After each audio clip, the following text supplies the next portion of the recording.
Now see what the definition of the equivalent set says. They say two finite sets A and B. Now first of all, the two sets must be finite and they are called equivalent if they have same number of elements. Now same number of elements means their cardinal number must be equal. So if the two sets have same number of elements, that means their cardinal number is same, then we say the two sets are equivalent and their representation is done this way. This is how we write or we represent the two equivalent sets. Okay. Now just see an example over here. We have given set A and set B. Now they are having the different elements, but if you count the number of elements, that is the cardinal number, so you will say that A has 5 elements, B has 5 elements. So cardinal number of A and cardinal number of B are same. So we will say that A and B are equivalent set.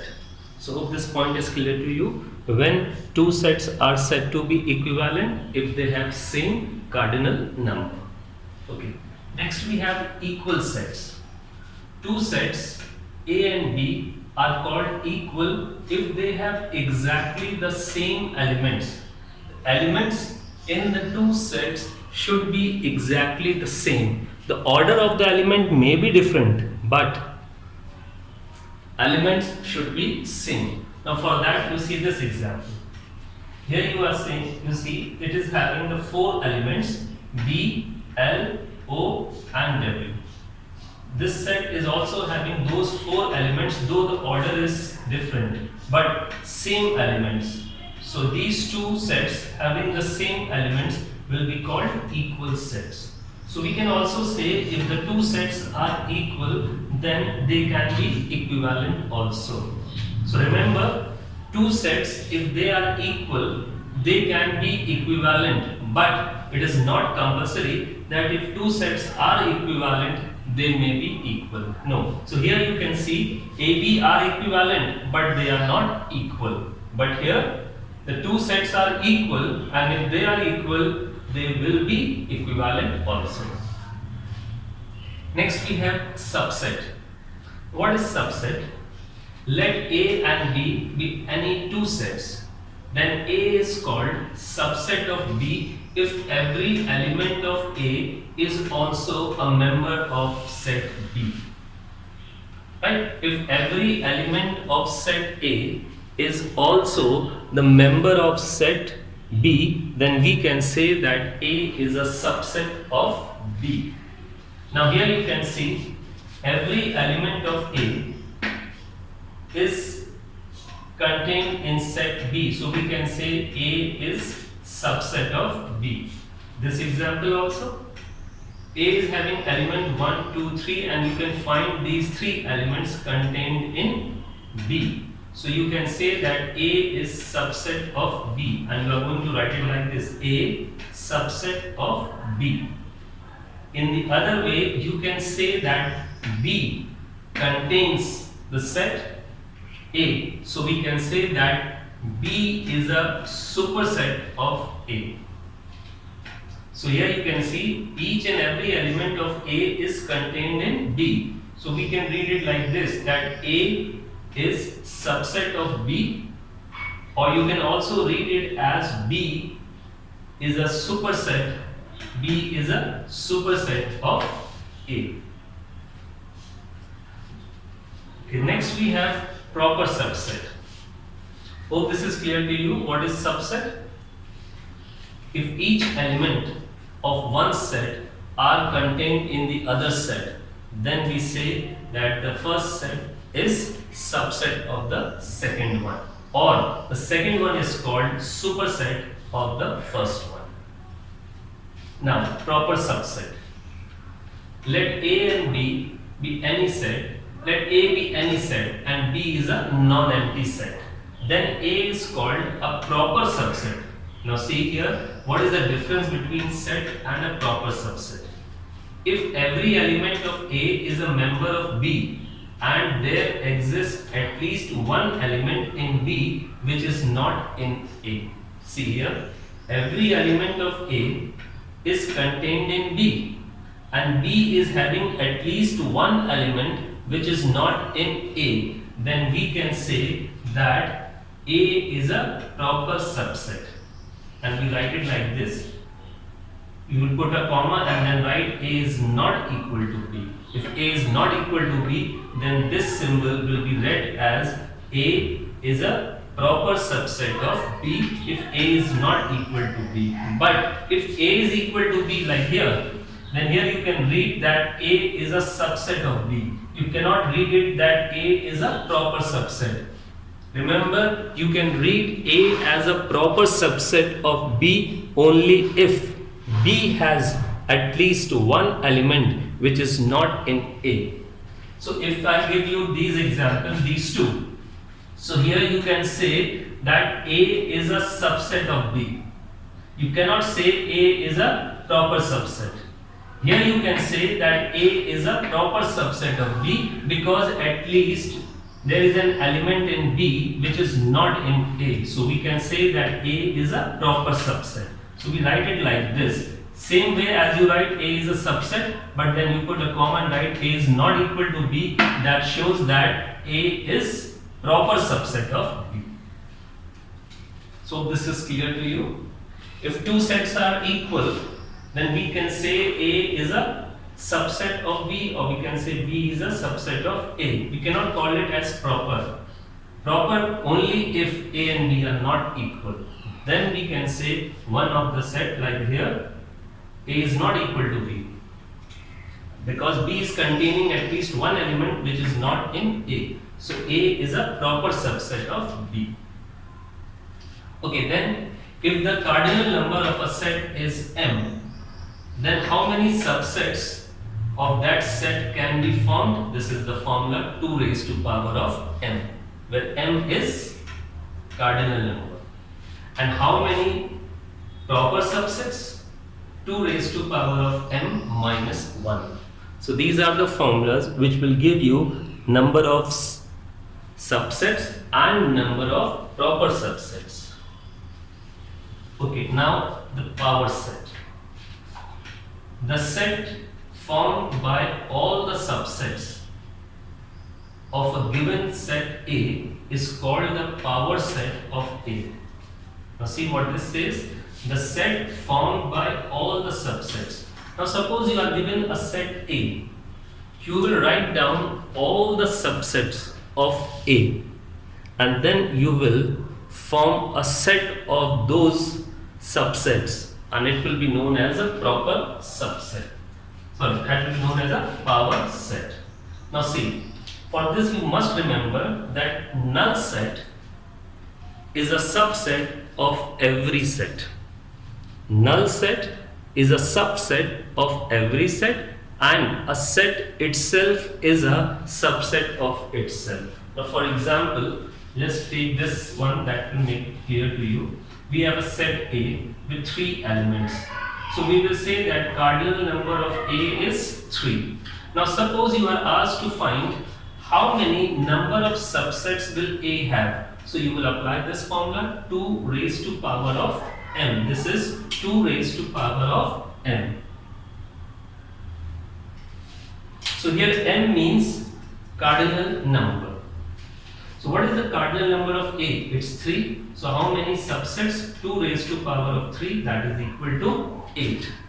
Then how many proper subsets? Now formula for the proper subset is 2 raised to power of M minus 1.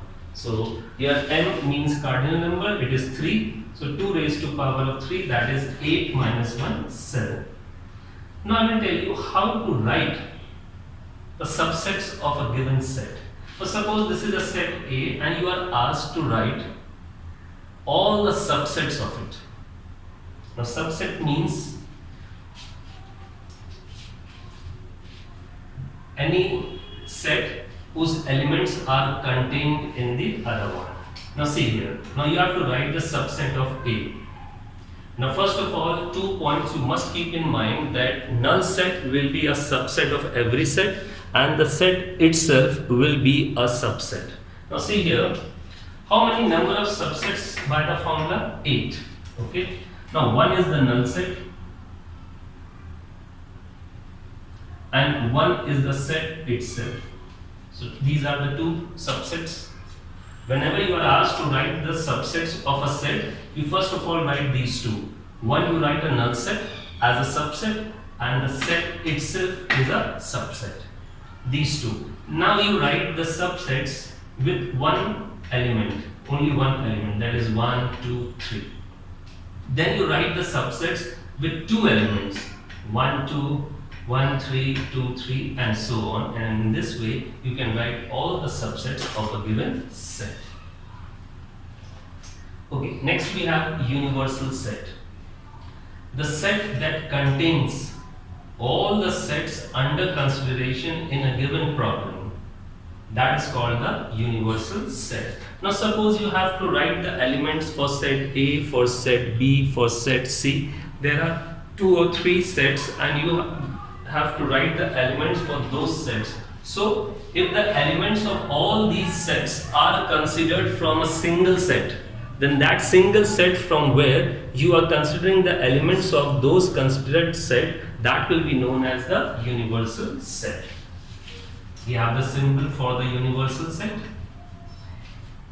In a way you can say that universal set is a kind of a parent set.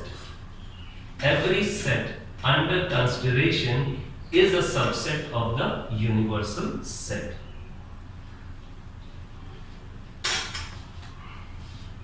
So I will try to explain you all these sets, all these types of set with the help of few more examples. Here we have taken few examples.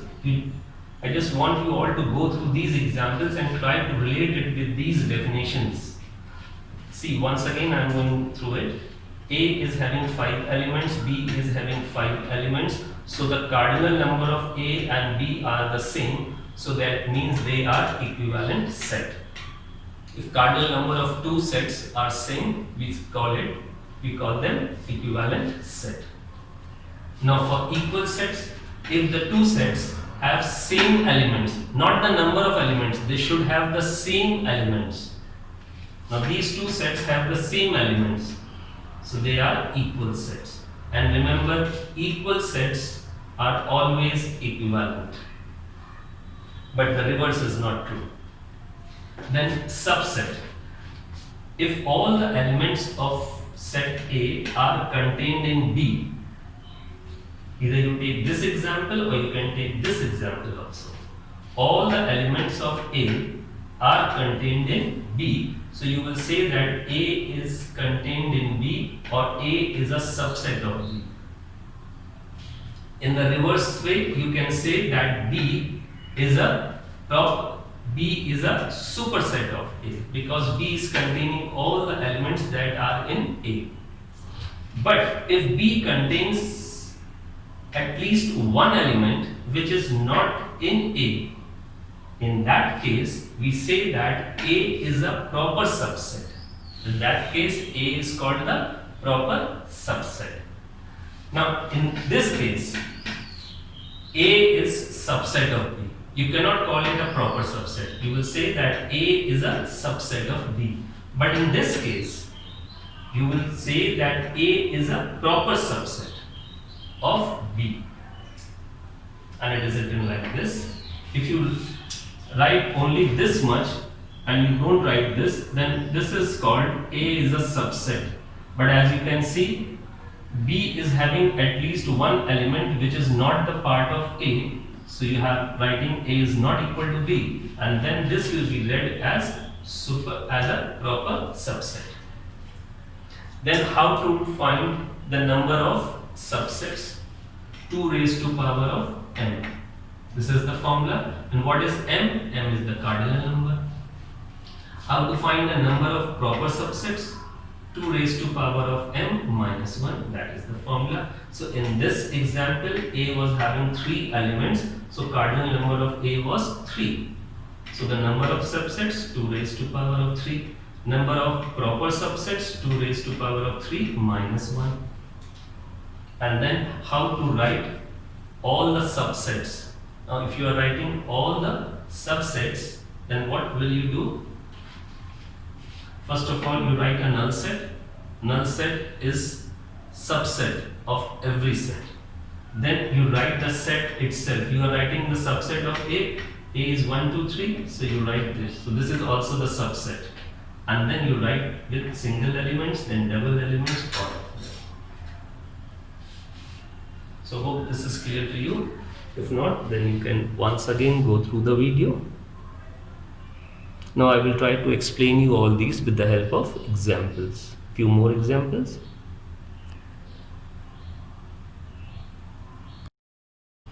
A, B and C, these three sets given to us. Now let us try to write these sets in roster form. Okay. So set A, we are going to list out the elements. Now in set A, we have to write the letters of the word bug. So B, O, W and L. Next we have to write in set B letters of the word elbow.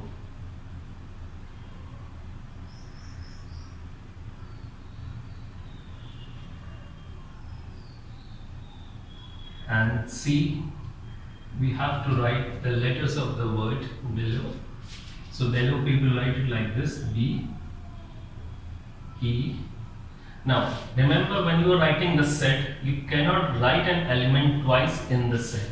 So L will be written only once.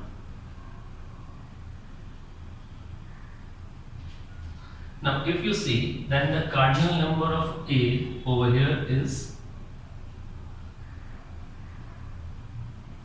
4.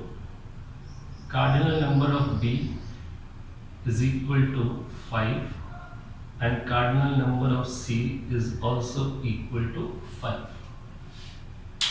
Now in the first part they are saying you have to write true or false. Is A a subset of B? Now remember, subset means if all the elements of A will be contained in B, then we will say that A is a subset of B. So you can see all the elements of A are contained in B. So you can say that A is a subset. So the first one will be true,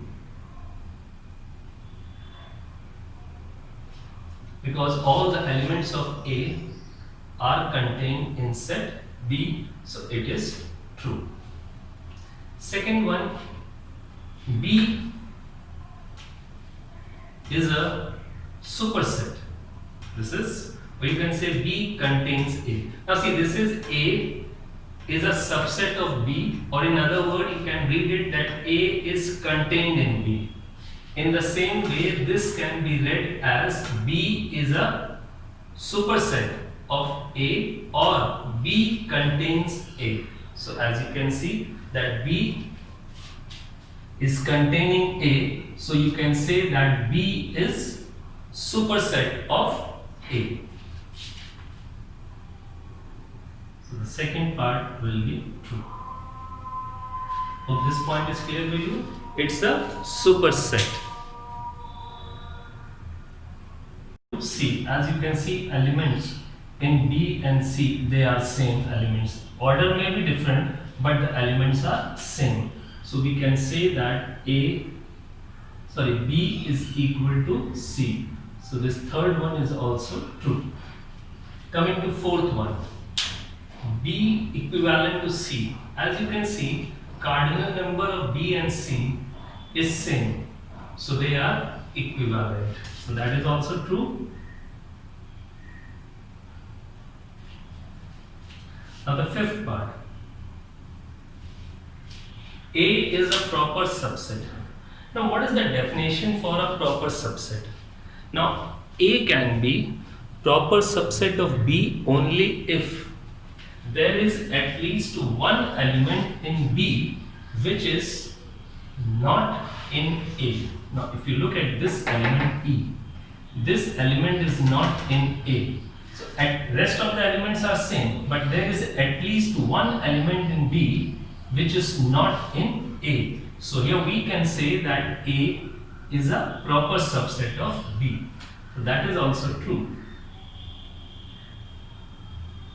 See, this element makes the difference, E. B is having an extra element which is not in A. So we can say that A is proper subset of B. Now sixth part will make it more clear to you. They are saying B is proper subset of C.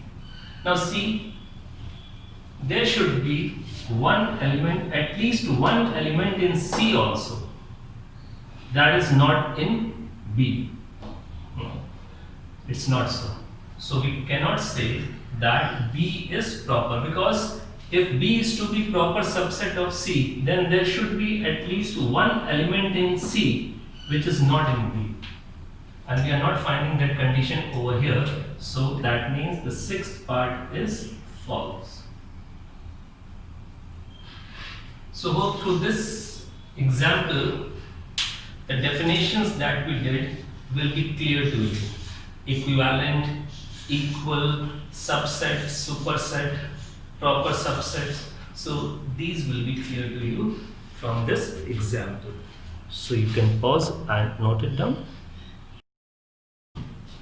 Then set A, B, C. These are the three sets which are under consideration, and their elements are to be chosen from this set. So this is the universal set, or you can call it as a parent set. So here in this question we have been given a parent set. This is the universal set, and then we have been given the three sets under consideration, A, B and C. Now these three sets, their elements will be chosen from here only. If those elements lie over here, they will be the part of set A, B and C. Now let us write set A. Now set A means set A contains those elements which are divisible by both 2 and 3. Now remember, elements which are divisible by 2 and 3 are to be chosen from here only. This is the parent set, that is the universal set. So from 1 to 50, you will write down all the elements that can be divided by 2 as well as divided by 3. So let us write all the elements which are divisible by 2 as well as by 3. So you can start with, so A in roster form. So which of the numbers which are divisible by 2 as well as by 3? So we can have 6, 12, 18,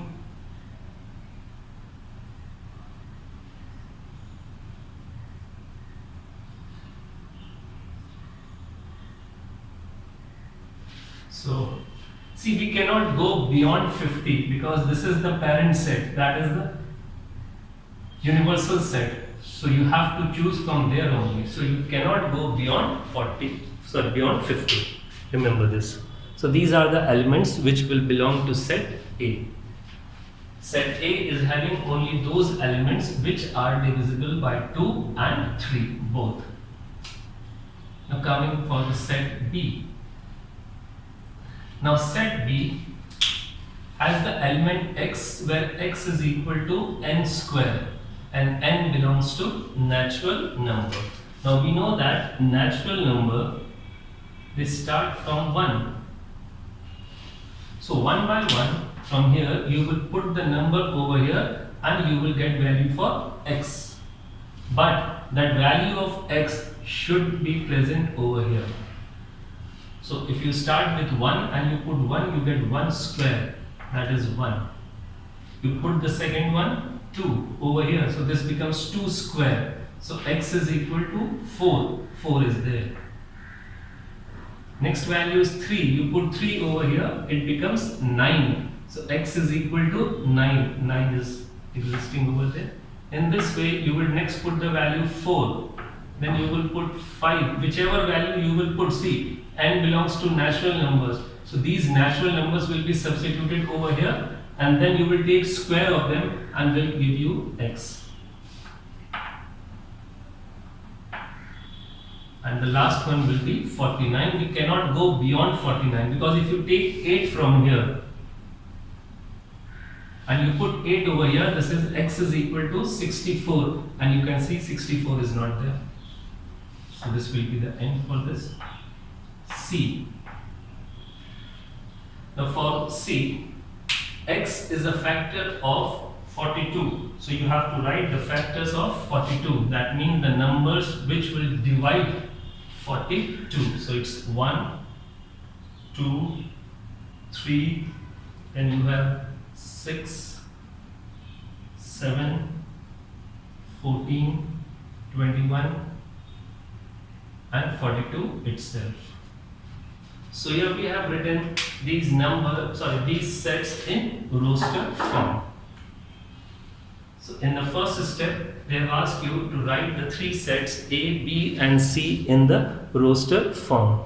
Now in the second part,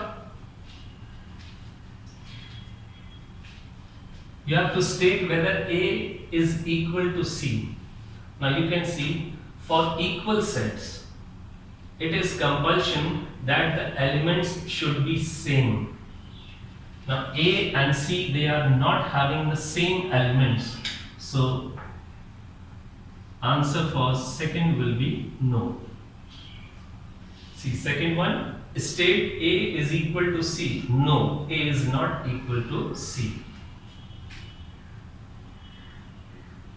Because for equal sets, elements should be same. Then we have to write the cardinal number of these. Now cardinal number of A. Cardinal number means number of elements present in that set. So in set A, 1, 2, 3, 4, 5, 6, 7, 8. In set B, we have 1, 2, 3, 4, 5, 6, 7 elements. And then in set C, we have 1, 2, 3, 4, 5, 6, 7, 8 elements. So these will be the cardinal numbers. Then in the fourth part, we have to state whether A and B are equivalent. So A and B are equivalent. So see A and B. Now for equivalent, cardinal number must be same. So as you can see, cardinal number of A and B is not same. So we will say that answer for the fifth part will be no. That means it is not equivalent. B and C. So B and C, again the answer will be no, because their cardinal number is not, first for A is B, now it is B and C. For B and C, now the cardinal number of B and C, are they same or different? Again they are different, so it will be no. If they would have asked for A and C, then answer would have been yes. But they haven't asked for A and C. So this is clear to you how to find the equivalent and equal. So you can note it down. Let's see in this question number 3. They have given us A and set B. Now in the first part we have to write A and B in tabular form, that means in roster form. So we will list out the elements of A and B. Now A is a letter in the word George Cantor. So we are going to write the letters here, and remember, whenever we are writing the elements in the set, there should be no repetition. So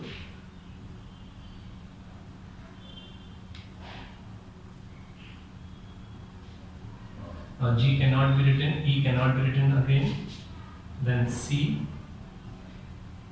A, N, T, O cannot be written, R cannot be written. So these are the letters for the set A. So we have 1, 2, 3, 4, 5, 6, 7, 8 letters. Now for B, B is a vowel and those vowels are to be taken from this letter, from this word only.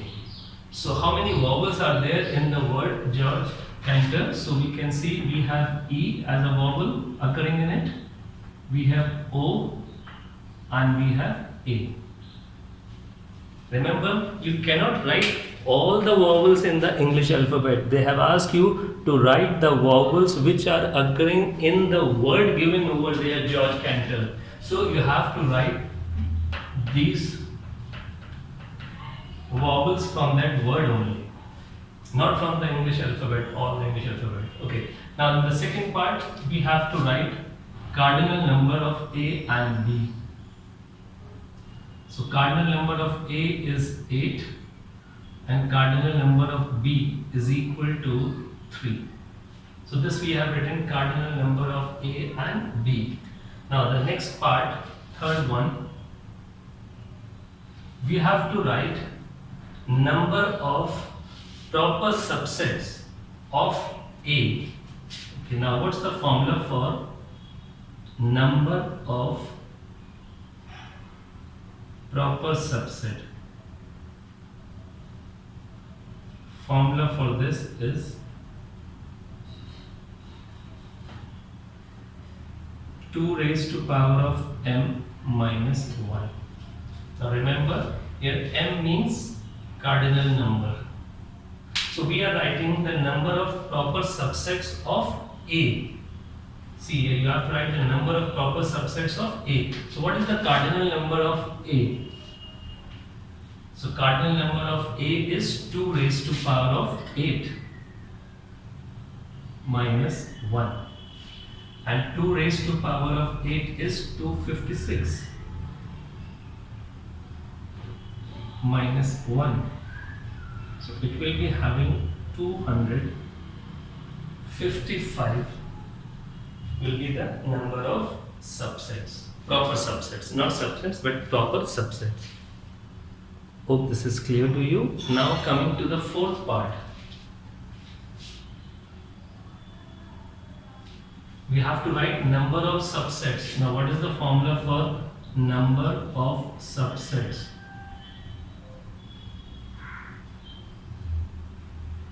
And here you have to write the number of subsets of B.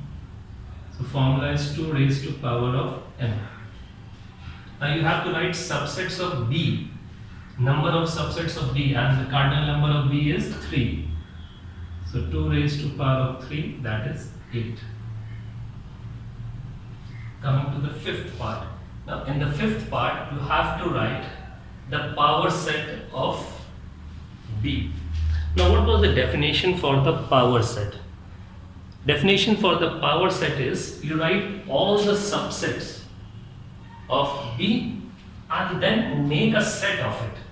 That is known power set. Now let us write the subsets. First of all, see, you have to write the power set for B. Power set for B. So first of all, you are going to write all the subsets of B and then make a set of it.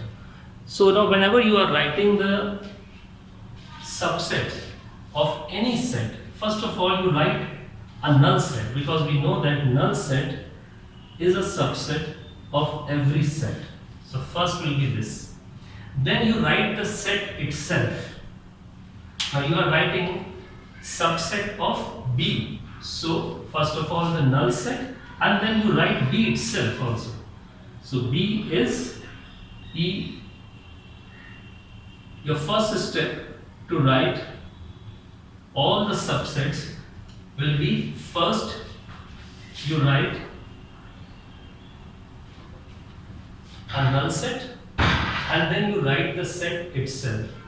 And after this, how to write the subsets. Now there are 3 elements. So first you write all the sets with single element. That is E, O, A, then single, after single you write with double, E, O, O, A, E, A. Then we need triple, that we have already written. So if you count, number of subsets of B were 8. So if you count 1, 2, 3, 4, 5, 6, 7, 8. So we have written all the subsets of B. And now if we will make a set of this. Now how to make the set? All these will be written within braces, this. So this is power set of B. So this is the power set of B. Hope this is clear to you. How to write the power set? First of all, you write all the subsets and then you make a set of it. That will be known as the power set. And whenever you are writing the subset, first you write a null set, because null set is a subset of every set. Then you write the set itself, because every set is a subset. Now you can see this is a subset because this is contained in this, so it is a subset. Now all these are contained in this. You can see each and every set is contained in this, so they are the subsets. Hope this is clear to you. So you can pause and copy it down. Question number 4. In the first part, we have to write the two sets in roster form. For universal set, we have to write all the letters in the word Tamil Nadu.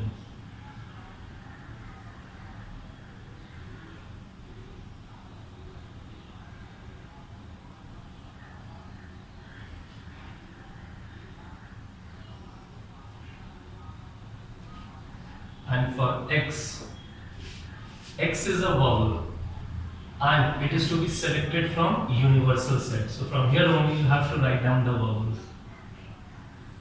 A, I and U. Okay, now let us come to the second. Now we have to list out all the proper subsets. So let us first of all find, using the formula, how many proper subsets X will be having. So number of proper subset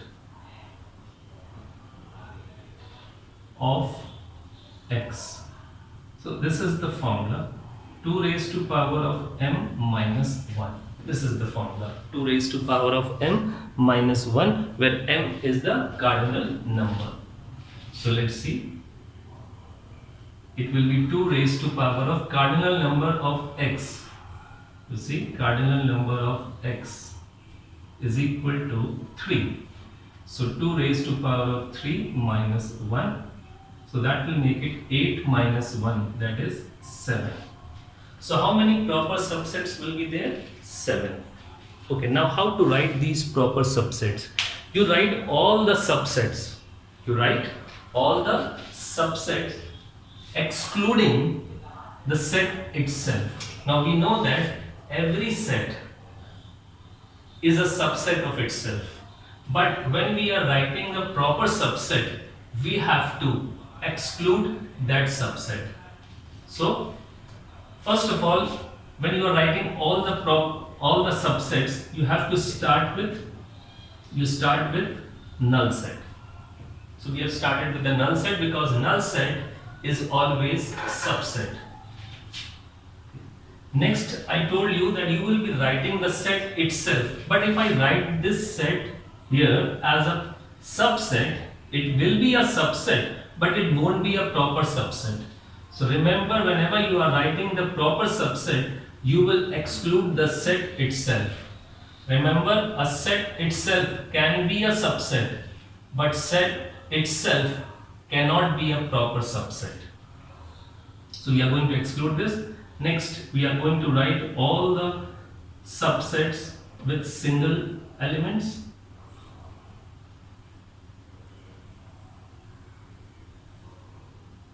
Then with double elements, 2 elements.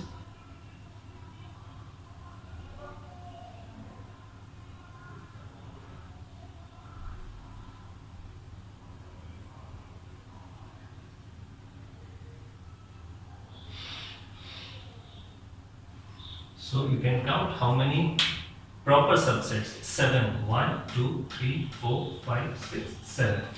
One point you have to keep in mind is that a set itself can be a subset. If we would have written it over here, it would have been a subset, but it cannot be a proper subset. And here we are writing proper subset, so we cannot include this. So list all the proper subsets. So we have written all the proper subsets. Now what else you have to write? In the third part, they are only asking the cardinal number of the power set. See, in the third part, they are not asking us to write the power set. Remember, if we were to write the power set, then we would have written all the subsets. We would have written all the subsets and then we would have formed a set of it. That would have been power set. But here they are not asking us to write the power set, but they are asking to write the cardinal number of the power set. So it is like this: n cardinal number of power set of x. Remember, cardinal number of a power set is always equal to number of subsets.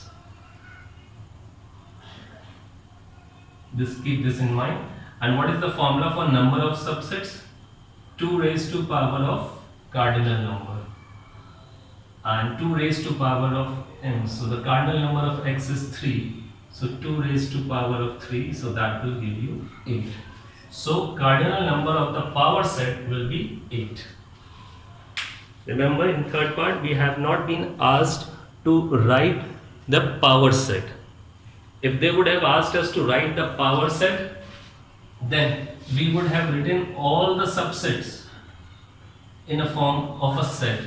That would have been the power set. But they are not asking for the power set. Now suppose they asked for the power set. Suppose in this question they haven't asked. But if they would have asked to write the power set, then how to write the power set of x? This is how we denote power set of x. You would have written all the subsets. Now in this, one subset is missing.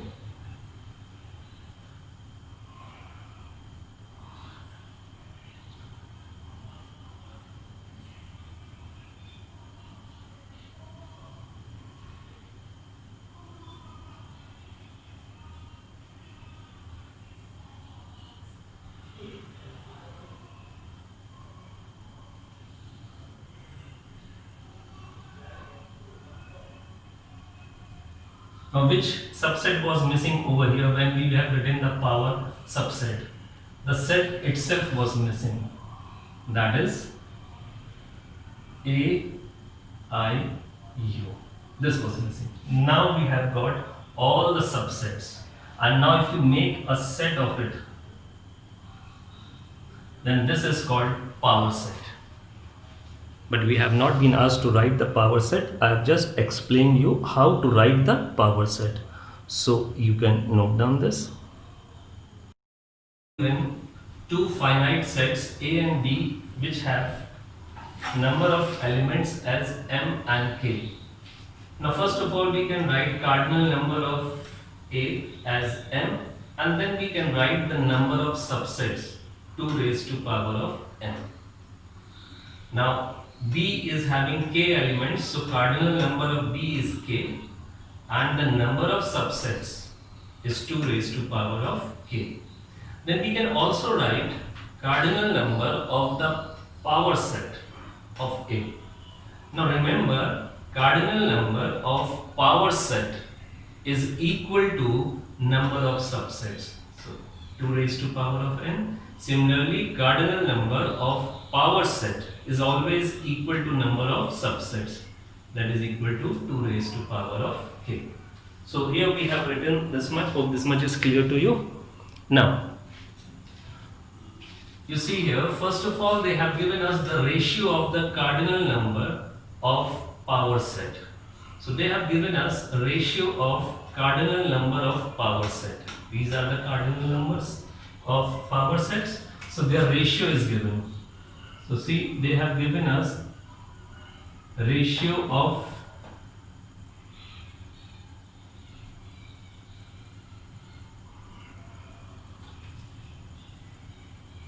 is 64:1. So from here you are getting, now same base being divided, so you can write 2 raised to power of m minus k is equal to 64, that is 2 raised to power of 6. So this point is clear to you? First of all, see what they are given in the ratio of cardinal number of power set. So these are the cardinal number of the power set and their ratio. So their ratio is equal to 64/1. Same base being divided. So powers will be subtracted. On the right side 64 can be written. Now you see both sides we are having the same base. If you are having the same base on both the sides, so powers can be equated. So we are getting m minus k is equal to 6. That's equation number 1 we have got. Base was same, so powers were equated. Okay, now what next they have given us? They have given us cardinal number of A plus cardinal number of B is equal to 12. This is given. Now cardinal number of A is m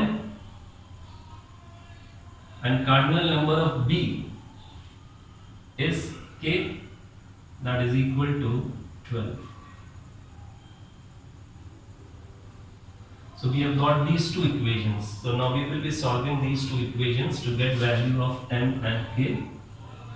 So we have m minus k is equal to 6, m plus k is equal to 12. Now if we solve these two equations, so 2m is equal to 18, so m is equal to 9. Substituting, m minus k is equal to 6, m is 9, so k is equal to 3. Hope this part is clear to you. See what we did once again. We were given two finite sets with m and k elements. So cardinal number of A is m, cardinal number of B is k. Knowing the cardinal number, we can write the number of subsets. 2 raised to power of m, 2 raised to power of k.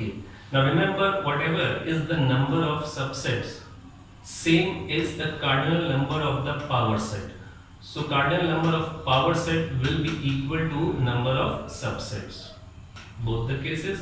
Now they have given us the ratio of the cardinal number of power sets. So these are the two power sets. Their ratio is 64:1. Left side same base being divided, so you can write it m minus k. Right side 64 to 2 raised to power of 6. Base are same, powers will be equated. So m minus k, that gives you first equation. Then they have given us cardinal number of A plus cardinal number of B is equal to 12. So m plus k is equal to 12. So we will solve these two equations to get value for m and k. So you can pause and note down this. Now here see, we have to start with subsets of real number. Now we all know that natural numbers are subsets of whole numbers, because we know that natural numbers are all contained in whole numbers. Then we can say whole numbers are all contained in integers. Integers are all contained in rational numbers, and all the rational numbers are contained in real number. So that means all of these natural numbers, whole numbers, integers, rational numbers, all are the subset of real numbers. Because all of them are contained in real numbers, so they are subset of real numbers. Okay, now intervals. What are intervals? Intervals are some special type of subsets of the set of real numbers. Now suppose this is a real number line. If you take any part of the real number, that part will be known as interval. So interval are special types of subsets of the set of real numbers. So you take a subset of a real number, that will be known as interval. Now for that, now how to understand, let us see. Let A and B be two distinct real numbers, and now they are A and B are the distinct real numbers, and A is less than B. First of all, the set of all real numbers lying between A and B. So all real numbers lying between A and B is said to form an open interval. See, lying between A and B, that means A and B have not been included. So such an interval is called open interval, and it is represented like this: A comma B with round brackets. If you are putting the round brackets, so wherever you find the round bracket, that represents open. So this one is open, this one is open, so we say that this is an open interval. Means you have to take only those parts from the real number which lie between A and B. And it is written like this: x belongs to real numbers where x is greater than A but less than B. So that means A and B have not been included. So this will be the graph of it. See, real number line, we have to consider only those real numbers which lie between A and B. So A and B are not included. So how to show that A and B are not included? We are going to draw a hollow circle over A and B. Drawing the hollow circle over A and B shows that A and B are not included, and then this colored portion in between means all the real numbers between A and B. And it is represented like this. Okay, now suppose we have to take all the real numbers lying between A and B, and we have to include the number A and B. We have to include the number A and B. So what we will do, we will mark a circle over A and we will darken it. Darkening a circle over the A means this number has been included. Similarly, we have drawn a circle over B and we have darkened the circle, that means B has also been included, and then the numbers in between also. So whenever you are including the end numbers for an interval, if you are including the end numbers, like here we are including A and B, so you are going to draw this square bracket.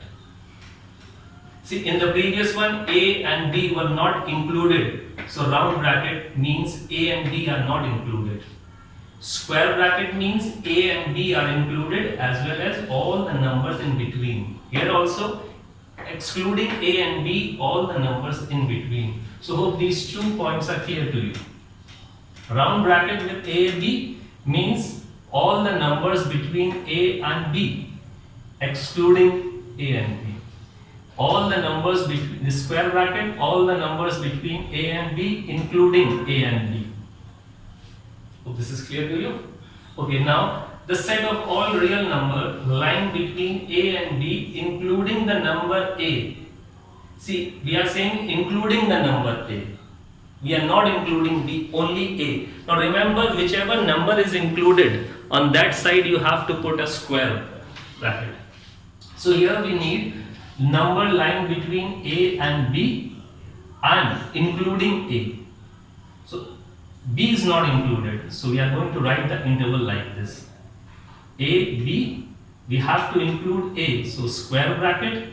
About B, we don't have to include B, so a round bracket like this. See here, X is greater than or equal to A. A is to be included, less than B, B is excluded. So whichever is excluded, you put a round bracket.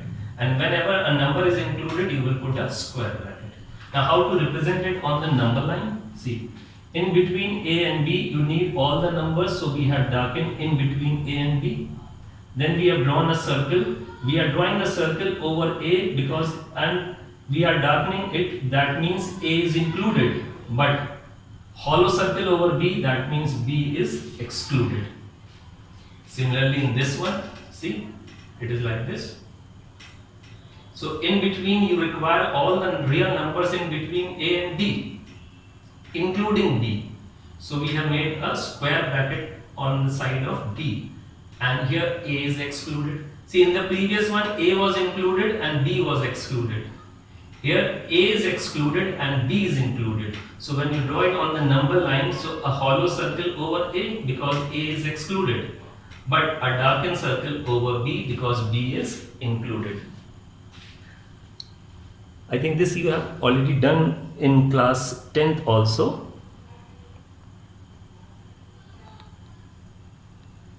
Real number line plotting, class 10th also you have done, including and excluding. So same here.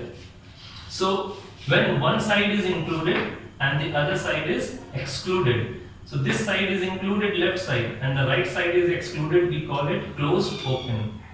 Left side is closed, right side is open, closed open. In this one you see left side is open and the right side is closed, so we are going to read it as open closed interval. Open on the left side, closed on the right side. Now coming to this one. Now all the real numbers such that x is greater than a. So you need all the real numbers which are greater than a. So that means on the number line it's like this. You will draw a circle over A. Now here this is a round bracket, means A is excluded. So you are going to draw a hollow circle over A, and then we are going towards the infinity. Now going towards the infinity, we don't know which will be the maximum number.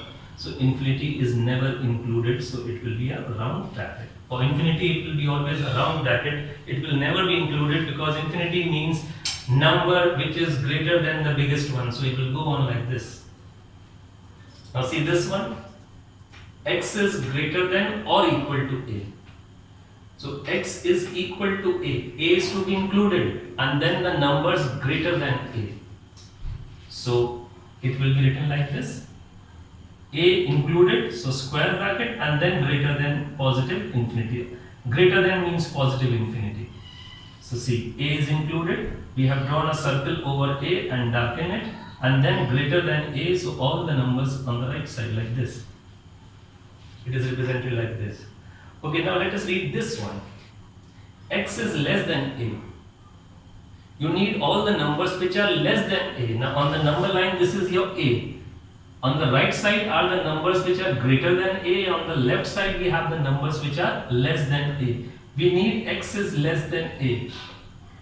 Less than A means the smallest number on this side. So you don't know which will be the smallest number. So you are going up till infinity. And this side, less than means you are going towards the negative infinity.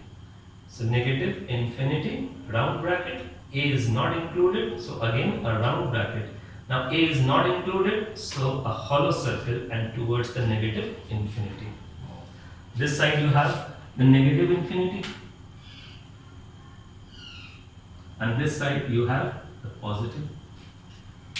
So in this case it was x is less than A. So excluding A, less than A, so towards the negative infinity. So it will be written like this. Now if you read this one, A is included and less than A.